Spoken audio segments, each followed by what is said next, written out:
देखें, 3 जो पिटिशंस थी वो एक्सेप्ट हुई हैं, वहाँ पे रीपोल हुए हैं, वो कुछ लोग गए हैं वहाँ पे, रीपोल के ऑर्डर हुए हैं और वो सुप्रीम कोर्ट में गए हैं, तो सुप्रीम कोर्ट ने अपने उस पर फैसले दिए हैं।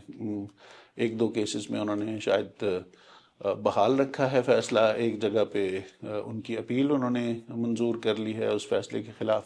और बहुत सारे लोग गए हैं जो सुप्रीम कोर्ट में ट्राइब्यूनल्स के फैसलों के ख़िलाफ़ अपील पे। तो इस वक्त उस पर नुमाइंदगी में कोई इस वक्त नशिस्तों पे बहुत ज़्यादा फ़र्क नहीं है, क्योंकि ज़्यादातर जो पिटीशंस हैं वो डिसमिस हो रही हैं। और उसकी मुख्तलिफ वजूहात हैं, बहुत सारी वजूहात हैं। नॉन प्रोसिक्यूशन भी है, एक तो एबेट हो गई है, कैंडिडेट की डेथ हो गई है, कहीं पे ट्रायल के बाद फैसले हुए हैं, कहीं पे नॉन मेंटेनेबिलिटी के मसाइल हैं। तो वो लेकिन अच्छी बात यह है कि डिस्पोज ऑफ हो रही हैं और उस पे जो भी एग्रीव्ड पार्टीज़ हैं उनके पास ये हक है कि वो सुप्रीम कोर्ट जाके उसके ख़िलाफ़ अपील कर सकें।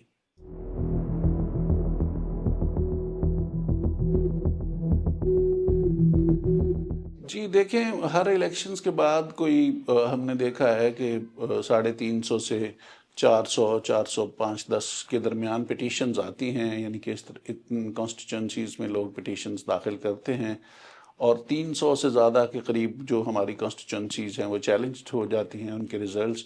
इस वक्त भी 308 या इस तरह 308 के करीब जो हमारी नशिस्तें हैं वो चैलेंज्ड हैं और 370-71 के करीब पिटीशन हम दरियाफ्त कर पाए हैं, जो डिटरमिन कर पाए हैं हम, जो ट्रिब्यूनल्स की सिस्टमैटिक ट्रैकिंग करते हैं।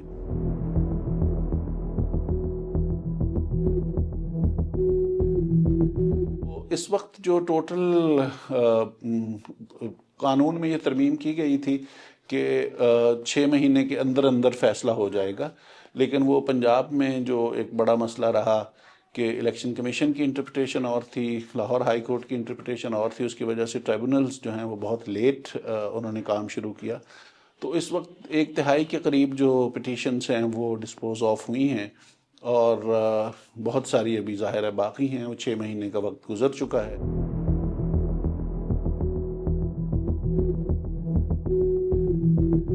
अच्छी बात यह है कि पंजाब में भी अब 1/4 के करीब जो पिटीशंस हैं वो डिस्पोज ऑफ हो चुकी हैं और वहाँ पे भी अब सुनवाई का अमल शुरू हो चुका है, क्योंकि ट्रिब्यूनल्स जो वहाँ पे बनाए गए हैं, कुछ रिटायर्ड जजेस पे, कुछ सर्विंग जजेस पे वो काम कर रहे हैं। बलूचिस्तान में बहुत अच्छी स्पीड है, 80% के करीब वहाँ पे जो तमाम पिटीशंस हैं उन पे फैसले हो चुके हैं। खैबर पख्तूनख्वा और सिंध में भी थोड़ी स्लो स्पीड है, लेकिन होना यही चाहिए कि जितनी जल्द हो सके ये तमाम पिटीशंस जो हैं ये निपटाई जाएं, ताकि हमारे जो इलेक्टोरल डिस्प्यूट्स हैं वो किसी एक तरफ लगें। जी।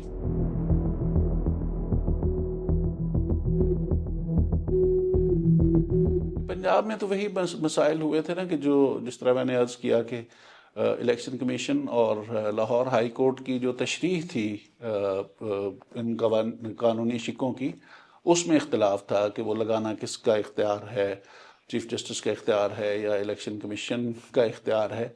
तो वो उसकी वजह से थोड़ा फिर वो सुप्रीम कोर्ट गया मसला, फिर सुप्रीम कोर्ट ने रेफ़र बैक किया कि आप दोनों इदारे जो हैं वो कंसल्ट करें और इसका कोई हल निकालें। तो वो हल निकल आया, फिर पार्लियामेंट ने उस पर एक लॉ भी पास किया कि अब रिटायर्ड जजेस भी लग सकते हैं। तो उसके बाद अब काम शुरू हो चुका है, लेकिन उसमें काफ़ी वक्त ज़ाया हुआ पंजाब के इस मसले में।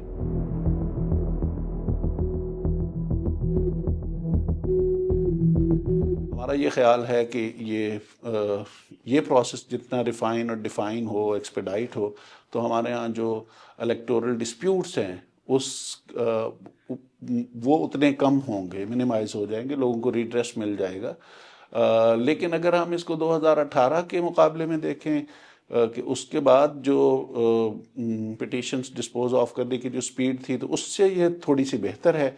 लेकिन जाहिर है जो 6 महीने का कानूनी स्पिरिट और तकाजा था, उससे थोड़ा थोड़ा क्या काफ़ी आगे आ गए हैं और अभी भी बहुत सारी पिटीशंस बाकी हैं।